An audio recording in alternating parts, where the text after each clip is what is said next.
welcome you all. On this special occasion today, on World Wetland Day, we have resumed the physical sessions of Marine Matter lecture series. Today's lecture series is the 19th in the series. This series was started on 5th June 2019 to spread awareness about different aspects of mangroves and marine ecosystem. The experts from the respective fields are invited to share their experience and knowledge with us. Today we have with us Professor Dr. Parvish Pandya to help us understand the wetlands closely. Now I would like to give you a brief introduction of the work he has been doing in the field of environment and wildlife. Dr. Parvish Pandya was formerly a Vice Principal and Associate Professor in Zoology at Bharatiya Vidya Bhavans College, Andheri, Mumbai, serving from the year 2018 till 1982 till 2018. Since August 2013, he has been a Consultant Director for Science and Conservation with Sanctuary Nature Foundation, wherein he guides several projects and edits Sanctuary Asia and Cub magazines. Since July 2020, he has been appointed as a Consultant Technical Specialist with Dave Law Group, USA. He is a coordinator for the MSc program in Biodiversity, Wildlife Conservation and Management at Bhavans College, and he was a part of Curricular Designing Committee for it. A PhD in Zoology and a senior academician, Dr. Pandya has been a resource person in the field of nature, environmental systems, biodiversity, climate change and teacher training programs. Through talks, audiovisuals, newspaper interviews, radios and television, he enthralls his audience with the to develop a great admiration towards wildlife and nature. He currently trains teachers in the international school in major internationally recognized curricula. In December 2010, he was awarded with IGS Sanctuary Green Teacher Award for motivating and guiding the young minds in the field of wildlife and environment. I would now like to invite Dr. Pandya to share his portion of knowledge with us. Sir, ma'am, please. I'm indeed very happy to be here on this special day of the Wetlands Day, and since the last 40 years I've had the privilege of visiting several different wetlands all over India as well as abroad. Being a zoology professor, it's many a times a challenge for many students to understand the entire diversity and the technical terms which are involved with it. Me being a lover of nature, I love to convert and translate all the technical terms into very simple and easily understandable aspects. So if you see the zoology students and the classes where they have a lot of classification and so on, usually students hate classification because they are all Greek and Latin words, and I love to understand classification and to know the different terms and terminology which can be easily understood by a layperson. So going into the diversity of animals along the intertidal region, mangroves and so on, is a challenge. Usually what people think is that naming plants and animals is the be all and end all. यानी चालू किया वहाँ से और खत्म होगा. If you don't know the names, you are stupid, you are idiot, you are nonsense. That's not the thing. To be able to understand plants and animals which are there in the wetland, and to be able to understand what are their adaptations and how they have evolved in that area, is probably the best thing that you can ever think of. So don't worry, I am not going to talk about the names of animals and so on so much as why they are there, how they have landed there, and what's making them special to be present there. That is adaptations. Okay? So what I will do is, I will convert everything into a very simple language. There may be some technical words. You can ask questions at any time. As a teacher, I used to always say that no questions are stupid. A question is worth the time it takes to answer, and that's it. So please ask questions at any time because you might forget the questions, and that may be related to the slide or the presentation that I'm showing. What I'm going to do is first I will go through the entire diversity, which from a textbook point of view, how you would be able to understand, so that we can know the different groups which are there. Because from microscopic animals till whales, all those are a part of the marine ecology and ecosystem. Okay? So when you go to Ratnagiri or sometimes at Alibag and so on, several times dolphins and mammals get washed. Their carcasses or their dead bodies get washed, and you know about that. There were cases even last year that these animals landed up. From then, that means biggest of the animals, as you know, whales control the entire climate change. You just type on Google. I will give you several instances of Google links which you can keep noting down, because these are important links, and in a 1-hour lecture I cannot deal with all these aspects. So how whales control climate and climate change, all that. Very interesting videos are there on YouTube. You can have a look at that. So from whales till very tiny, small, microscopic plankton, they are called, or drifters. You know, those which float and drift. For example, 3 years ago, one of my students was staying at Juhu Beach. In the night, she just woke up and she saw some blue colored ripples in the water.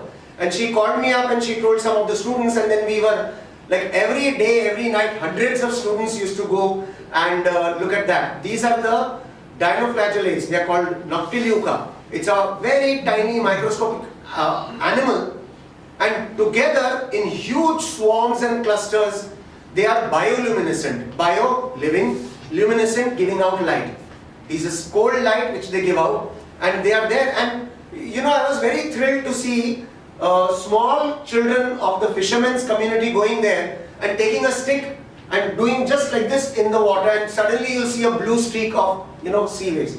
So these are some very interesting things which are happening even around Mumbai. As Stalin and Mr. Tiwari were talking about the entire city of Mumbai, you know, you look at the historical past, 400 years ago it was a cluster of Salsette, 7 islands, and they were all put together. So we are all living in a part of wetland all the time, and this is what is very important for us to respect these wetlands. You take a flight and when you are landing in Mumbai, you'll see huge patches of greenery. Those are not forests, that is all mangrove vegetation which is there. We are surviving today because of mangroves. If mangroves were not there, we would have probably got eaten away, the entire land would have gone into the sea. Mangroves are saving us from eating away the land. So this is an important aspect that we are living. We should be talking about mangroves every day, I do, but as even a normal citizen, even a usual, ordinary citizen of Mumbai, we should be telling people every day, every time, all the important aspects of mangroves which are there. Okay, so I will start. Again, as I said, marine organisms, we are living all around, they are there. There are so many species of bacteria, algae. I mean, you go to Tata and Haji Ali, which is now being taken over at several places. But if you go to Juhu Beach, or if you go to TIFR at that side, Colaba, all that, you see some fantastic species of algae which are there, which not many people, I had a friend who did a PhD on just algae of the Colaba area. So many species are there. Now, when you look at the marine organisms, there are 3 categories, okay? We call them as plankton. Plankton, the word comes from plantos, which means drifters. They have organs for locomotion, but they are at the mercy of the currents of the sea waves. So with the sea waves, they keep on drifting here and there. That's what they are called, floaters, okay? Nekton, these are swimmers. They have very powerful locomotory organs like fishes, whales, and so on. And then the bottom dwellers, those which are living on the bottom of the sea. Right from the shore till down all the way into the sea, you see them, okay? Now when you go to, like yesterday I was at Mandua, and I was just telling Mr. Tiwari that with Book My Show, Sanctuary is starting for lay people and ordinary citizens, just walk along the beach, okay? And we have this naturalist organization where Anurag Karikar, I'm using his photographs, he just won the Young Naturalist Award on Saturday through Sanctuary, and he is one of my students from Bhavan's College. Let me be very clear, I do not nominate anybody on Sanctuary Awards since the beginning.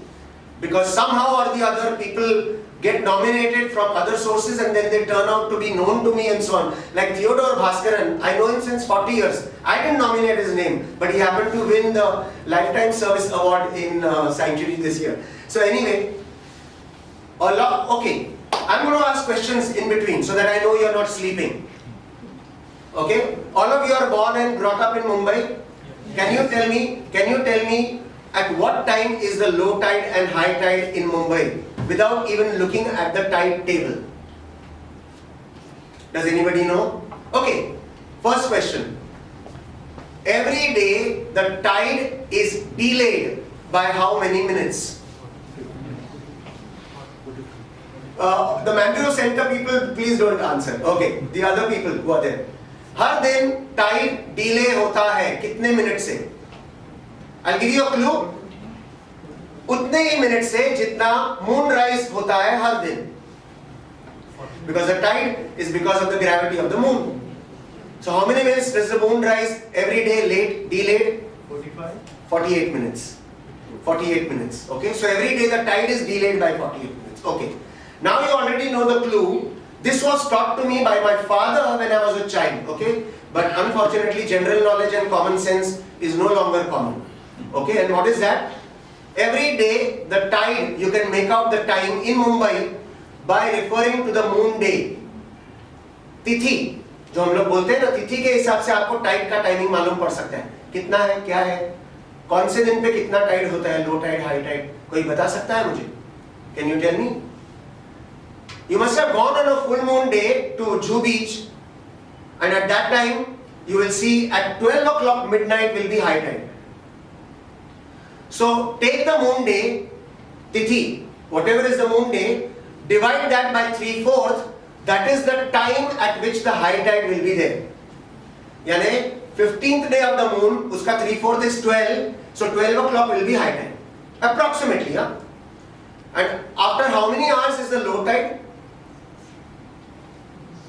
हर दिन low tide होता है क्या? कितने लोग होते हैं? 9 बजे low tide मैंने ना 10 दिन पहले देखा था, वो 9 बजे ही जाएंगे लो टाइड देखने के लिए वापस. No, every day the tide is changing, and every day the tide is changing by 48 minutes. Okay, so what? After how many hours from the high tide is the low tide?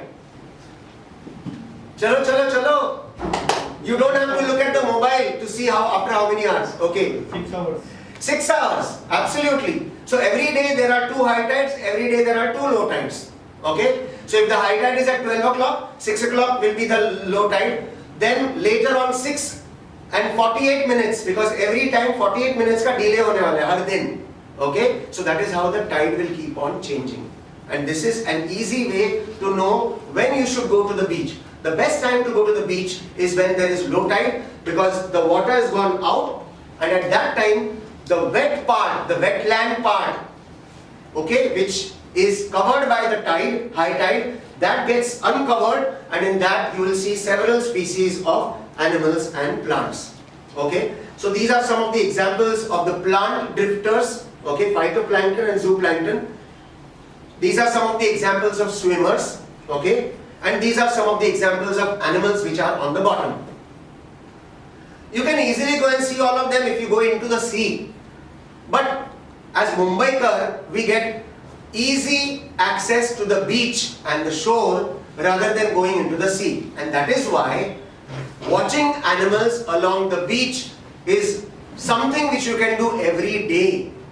Okay? And that is what makes it more interesting. Watching animals. But, okay, as a wildlife explorer, as a nature lover, there are 2 rules which are extremely important to follow. These are called as ethics of wildlife study or ethics of a nature walk. And what is that? First of all, your own safety. And second is safety of the animals. So for your own safety, you have to be very careful, because broadly speaking, you can categorize seashores into 3 categories: sandy beach, rocky beach and muddy beach. Okay? On sandy beaches, you can get animals which make houses of broken pieces of shells. So never walk on a beach bare feet. Okay? Wear extremely good sandals so that the sole can take the entire rough surface off. Shell pieces, barnacles and the bivalve shells which are there. Clam, they are called, bivalve. Broken pieces are there. People have fallen and they have got horribly injured on barnacles and so on. So be extremely careful in going there.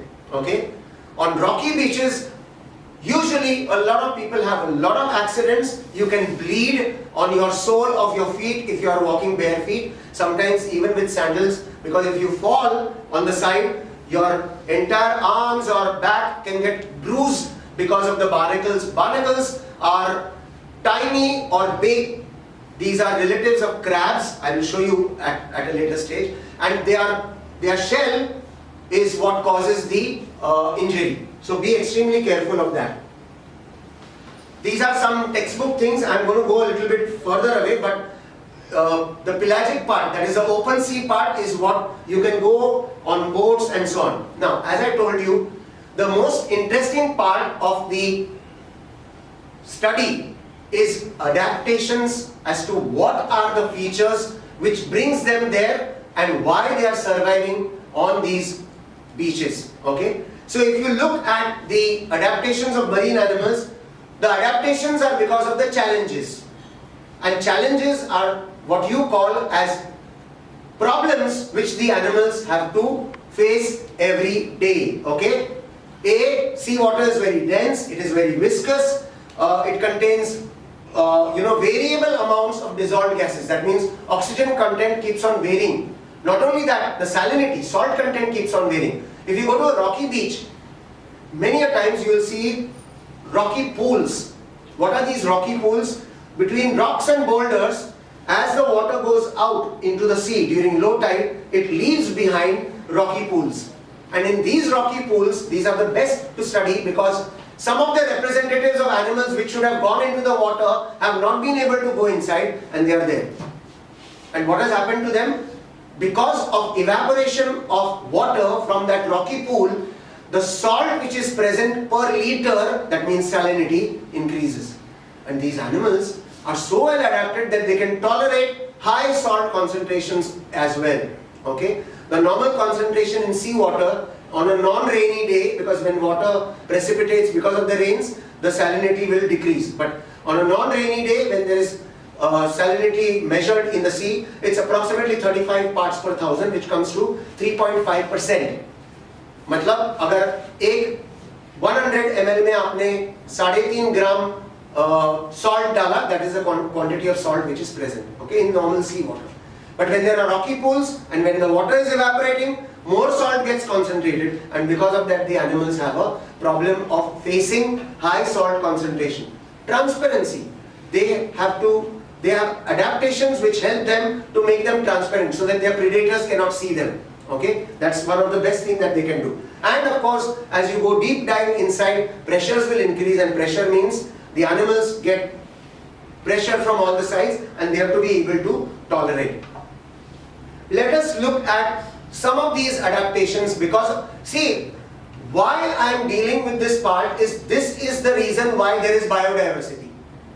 Otherwise diversity would not have been there. Each challenge results into an adaptation, and each adaptation means 1 or 2 species or 10 species or 100 species of animals which are there. Okay, so they have rigid skeleton. You know, many of these mollusks, that means animals which have soft skin. Mollusk means soft skin. So they are soft skinned animals, but because their body should not be compressed because of the pressure, they have shell which is present either outside or shell which is present inside. For example, the cuttlefish and so on. Okay, so they need to float by having structures which are there in their body which help them to float, and of course to avoid friction. Second is the density of the water, and because of that the animals need to be able to either float or sink at will if they want to. Okay, you all know that sea water, because of the density being high, it is easy to swim in sea water than it is to swim in fresh water, because the upthrust gives you a better floating mechanism, that means buoyancy, and because of buoyancy you can. But the problem in our case, you must have known that when you are there in the sea for 10 minutes, 15 minutes, after some time when you come out, you get those wrinkles on your skin, and that's because the water from your body has been sucked by the sea water. The process is called osmosis. You must have studied this in school days as well. And because of exosmosis, that means loss of water from your body to the outside. So in our case, if you see that example, what about those thousands of species of animals which are surviving in the seawater? So again, that is another challenge that they have to face. This is how many animals have avoided the problem of the thickness of the water. They have legs, appendages they are called, legs and arms and so on, which are moving out so that they can float easily and they can swim very well. I'm not going to talk about this part, but temperature difference, yeah. When, because of the temperature difference, when they are subjected outside, it will get very hot. Seawater in general will not allow too much of a temperature fluctuation, because that's what, when you go to any of the seashore side, during the night also, the land might have very cold temperatures, but the seaside is warm, because the heat which is there, latent heat which is trapped by the seawater during the daytime, that creates sea breeze, and that is what gives you warm air currents which you can easily feel. Okay, I already told you about salinity and oxygen content. I mean, reptiles, birds, mammals, they can breathe only air, and because of lungs. Okay, so reptiles have lungs, birds of course which are swimming. So reptiles which are there, many of these sea turtles, all of them have to come to the surface, and there they have to break the surface of water, push their nostril out and breathe. Okay, otherwise because of lungs they cannot breathe. Of course, marine turtles have 5% of respiration from the mouth, okay, because they have high density of blood vessels here in the throat, and they also have respiration from the cloaca. Okay, cloaca is the opening which is there in reptiles, because it's a common opening for the urine, for the sperms and ova, as well as for the digestive system, all three opening together. So they have a common opening, but there also they have some of the respiratory, you can say, blood vessels, because of which they can breathe. But other than that, their primary main organ of breathing is lungs, and because of that they have to come to the surface. Why I am talking about this in more detail is because when fishermen's nets are there underwater, and if a turtle gets fixed or held up in the net of a fisherman, they cannot come up to breathe air, and they will die because of submergence, because of water entering into the lungs. So I am talking about conservation issues also, because I would like to talk about each of those issues one at a time and finish with them. Okay, so high transparency, they have counter shading. Upper surface might be a different color, lower surface might be a different color. There may be a dividing line which is there in there, and then pressure. So their body is filled with water. Okay, just as our body is 70% water or 90% water, in the same way their body is much more in content with water, and that's what they cannot feel the pressure, because that pressure is present and helps to keep their body turgid or rigid. Okay. Now, very quickly I'll go through the groups and then we will see the actual slides. So the microscopic animals, some of these you can see, these are all microscopic, you can't see them in the sea, but when there are huge clusters of them, you will see the swarms of them, okay, and that's what creates try and locate. This is the one which causes blue tide. Okay, all over the world there are tides, and the colors which are caused. This is a photo by Saurabh Sawant, and this is at Juhu Beach, where this photo has been taken by him. Okay, this won one of the awards in the wildlife competition as well. You can see, look at the beauty, and so many people have reported after Juhu Beach, अरे हमने तो अलीबाग में भी देखा है, रत्नागिरी में भी देखा है, इधर देखा है, उधर देखा है, and it is such a thrill. I am telling you, it is a beauty. You can take the seawater into a transparent bottle and keep it on your table, and it will emit light, for a little while until the organisms are there. So this is the beauty of these blue tides and so on. Okay, go whenever possible and whenever it is created. So sponges, there are three groups. One which have calcium in their body, the other one which is a glass sponge, they have silica in their body. First group calcium containing, second is silica containing. And I was asking Anurag yesterday, he has given me some of the slides, you will see later on, कि glass sponge का कोई है क्या तुम्हारे पास? Sir, मिलता ही नहीं है. I've seen glass sponge in Amsterdam in the collection in a aquarium and so on. Each of the glass sponge costs somewhere around $10,000 US. That means 7 lakh rupees. That's the cost. So, is there anybody? I don't want to ask a religious question, but is there anybody who doesn't believe in God?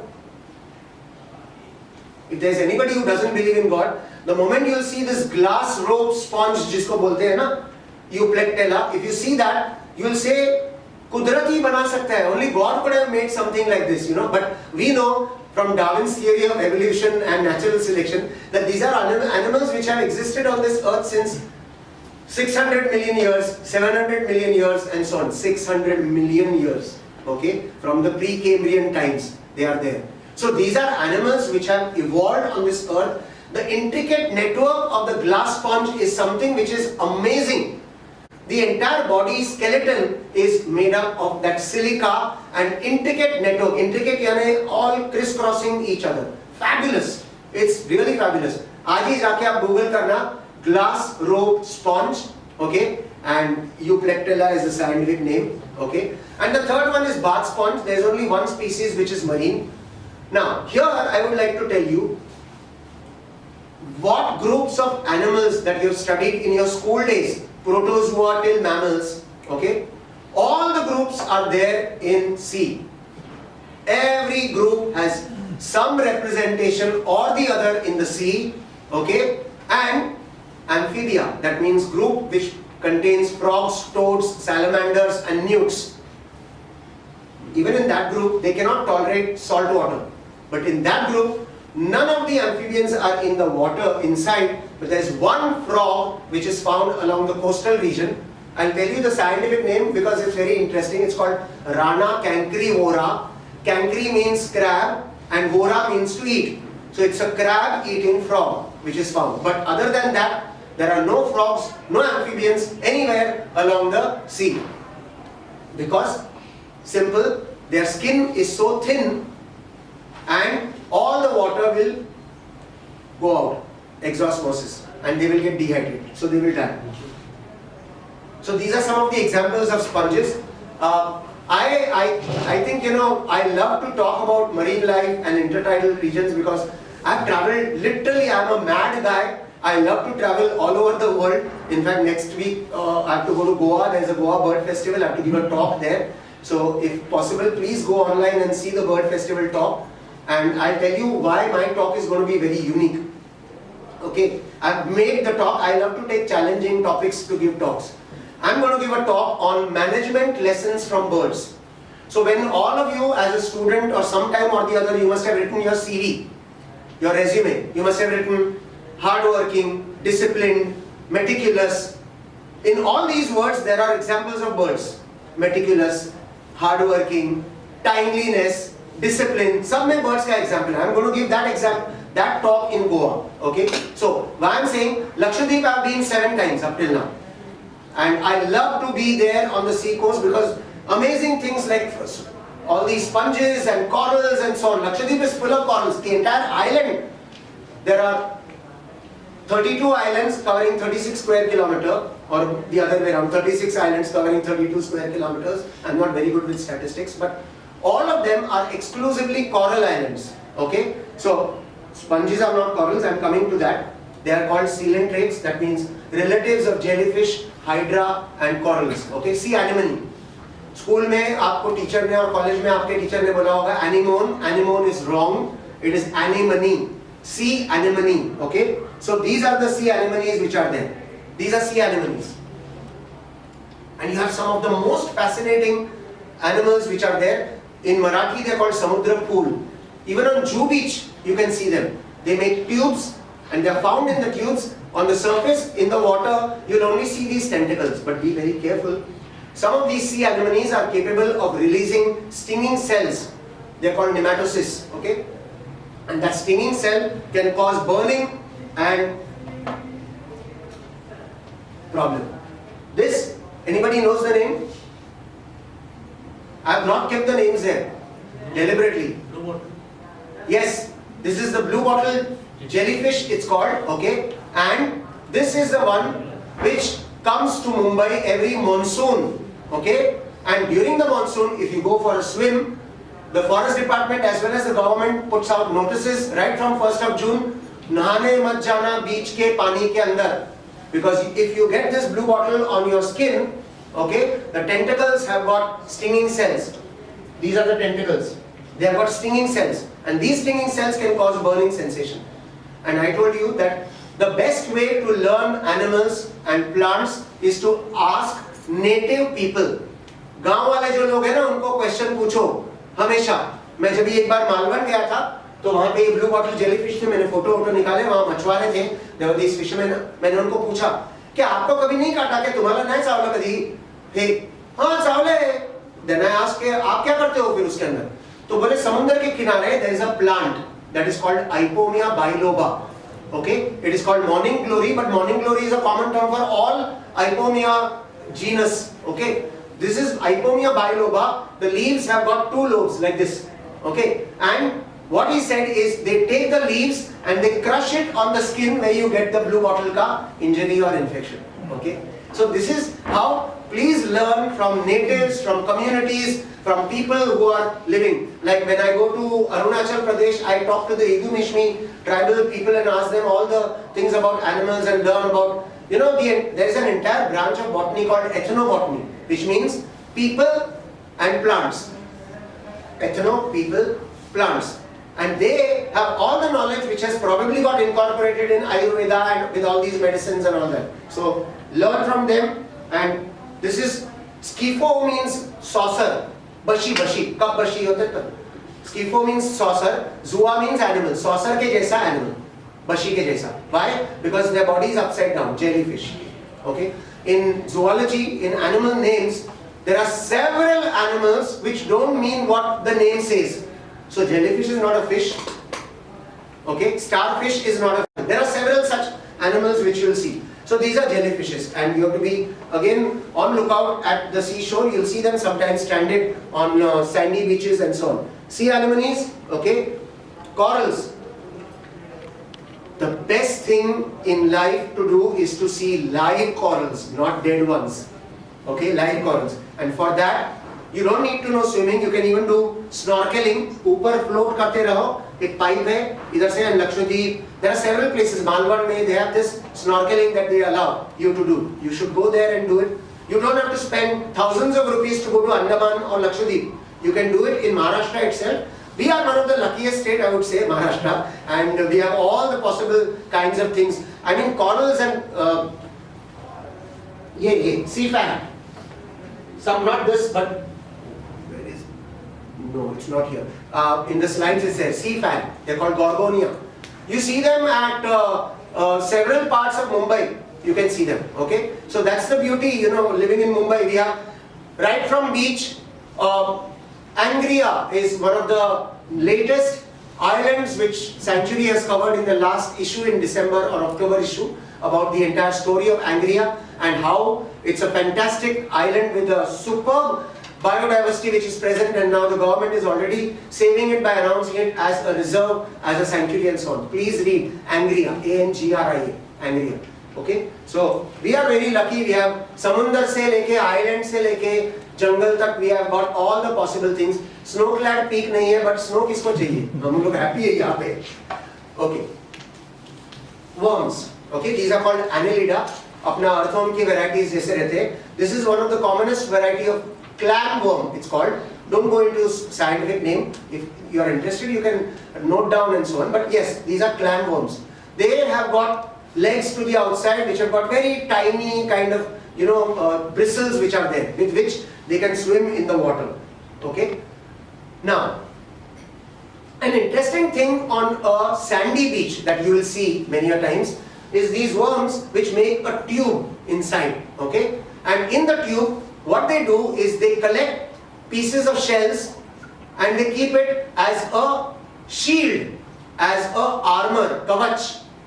And they make a tube outside which there are shell pieces. Sometimes you will see the entire tube with the shell piece on sandy beaches, okay? So be very careful, because these shell pieces, as I said, are very, very sharp, because they have just broken them into pieces and put them together and glued them on the outside of their tube. So they are called tube-dwelling worms, okay? Tube-dwelling worms, and several of these. One of the best that you can see is called as peacock worm. Peacock worm. Why? Because when they come out of the tube, they spread their tentacles to the outside like the fan tail of a peacock, and trust me, the colors will put a peacock to shame. Peacock worm, okay? So this is the beauty of these peacock worms which are there. Earthworm and their relative types, they are there, plenty of them. There are several species of leeches which are there in the sea. And some of these marine leeches can be a horrible danger for sharks and some of these fishes on which they feed on the fluid. Body ka fluid jo rehta hai, it's called tissue fluid. They feed on them, on the tissue fluid. Amongst arthropods, these are some of the groups. As I said, we are not going to go into the technical details, but the most easily seen animals on the beach are crabs, okay, crayfish, okay, lobster, and crabs itself. Dr. B.F. Chavgar, who's just died last year or year before last, he has written a book on the crabs of Mumbai shore. Okay, Dr. B.F. Chavgar, a fantastic crab expert, and so please try and get a copy of that. It's published by the Tarapurwala Aquarium Book Depot, which belongs to the government of Maharashtra, and they do have copies of these crabs of Mumbai. So you will understand that the variety of crabs itself is so many along the coast of Mumbai and along the coast of Maharashtra. Okay, so these are crustaceans. Okay, and there are several species, few species of insects which you see them along the beach. Not many of these. There are sea spiders, and here's the king crab or horseshoe crab. It's called Limulus. It's a very interesting animal. It's called as living fossil because it's not changed since more than 400 million years. 400 million years. That's the kind of animals we get. And these are found along the east coast in good numbers, one can see. Okay. The other group, the next group is the echinoderms. Echino means spiny, derma is skin. These are spiny skinned animals. So starfish, brittle star.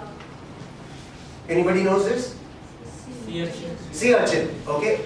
The word urchin means a naughty boy or a street boy, urchin. रास्ते के ऊपर या शहरों के अंदर या गांवों के अंदर जो गलियों में मिलते हैं बच्चे जो शैतान होते हैं मस्ती करते हैं उनको अर्चिन बोलते हैं. Okay, mischievous person. So this is a sea urchin.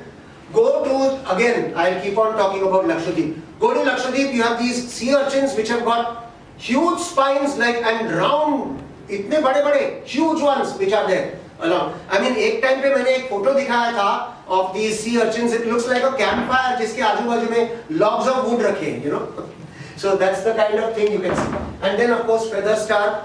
Okay, be very careful. Don't ever handle them. They break. Even if you pick it up and remove it from the sea water. समुंदर के पानी में से उठाने से भी वो उनकी जो टांगे arms होते हैं वो टूट जाते हैं. So please don't handle animals. Be extremely careful. Some of these animals have stings. As I told you, some of these animals have venom. There's a Conus textilis, the textile cone, which can kill a person in less than about 10 to 15 minutes. So be very careful. I would never suggest to handle animals anytime. Okay. Then there are these animals which are related to, acorn worms. I wrote this Cruzedy Island, okay, near Mandapam. And if you go there, there's an entire bed of these animals which are related to Balanoglossus. You might have heard this word in your school. They are acorn worms. They live in tubes. the genus which is there in Crusader Island, it's called as Tachydera.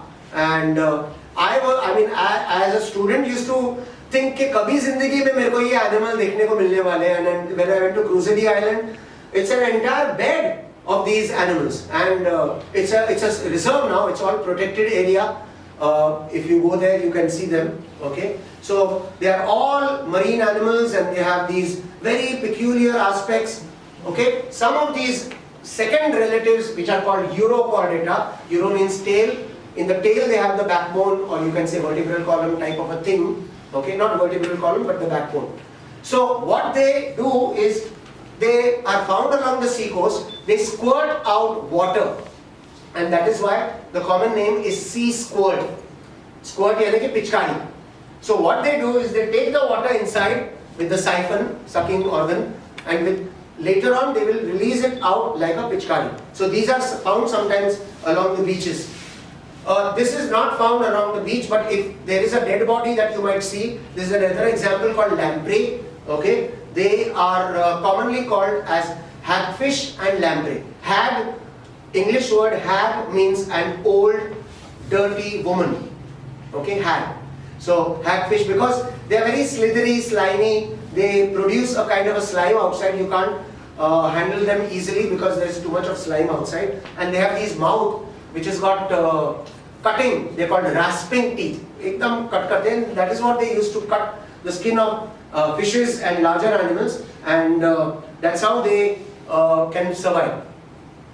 Cartilaginous fish, several species of sharks that you have, rays and skates. Many of these are bottom feeders. Okay, they feed on the bottom because the mouth is below. So the adaptation is having a mouth below. And why is that adaptation? Because they feed along the bottom of the ocean floor, on the floor. So they pick up animals which are all around in the lower part and lower areas. Okay, and then you have these bony fish. I mean, there's so many varieties. Yesterday when we went to Mandwa, Anurag was there with me. I don't know all these names. You know, it's like the more outings you conduct and the more you go out, you'll know the names. It's like, you know, I know more names of birds than of marine animals. And the reason is very simple, because I've been more bird watching than marine life. You know, so forest is easily available and you go there whenever time permits. So this is why you know more names. And here he had shown me a fish which has got the black and white coloration like a raccoon. So it's called raccoon fish. So you might see them in a rocky pool. And the other kind of fishes are blennets, which you see, bony fish. They get trapped in these rocky pools. They are kind of feeders which clean, you know, like from the outer surface of the skin. So that's the advantage of knowing what these fish do, bony fish. And one of the easy examples of fishes that you see in Goa, my student who stays there, he has collected seahorses from Goa beach, and he has kept them in his aquarium tank and is now breeding them and selling them. Breeding and selling them. He's a botany student, but he knows a lot about these animals. So yeah, you can see them. They are one of the most wonderful creatures. The male has a pouch in which he carries the young ones, and then they are liberated to the outside. Please watch on YouTube, seahorse male giving birth, and you'll see the tens of young ones which come out from the seahorse male. Okay, so reptiles, you have, look at the representation of reptiles that you have along the beach. You have turtles, marine turtles. I mean, I'm sure all of you have seen the entire exhibit and the museum collection and the entire diorama, pictures which are there here in the Mangrove Center. We have hawksbill, leatherback, olive ridley. All these are marine turtles, and they are so unique. I mean, the female turtle comes to lay eggs on a full moon, usually a full moon night. Now why full moon night?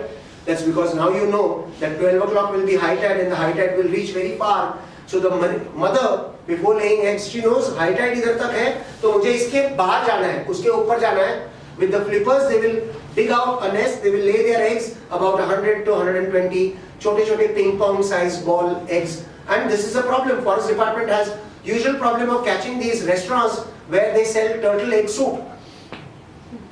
I mean, that's the problem. The fishermen are sent out, they collect these turtle eggs. The female comes to the same beach every time to lay eggs. जहाँ से वो पैदा हुई है, उसका जो maternity home था, वहीं पे वो खुद बच्चे देने को आती हैं। जहाँ से वो पैदा हुई थी वहीं पे आती हैं। मेल्स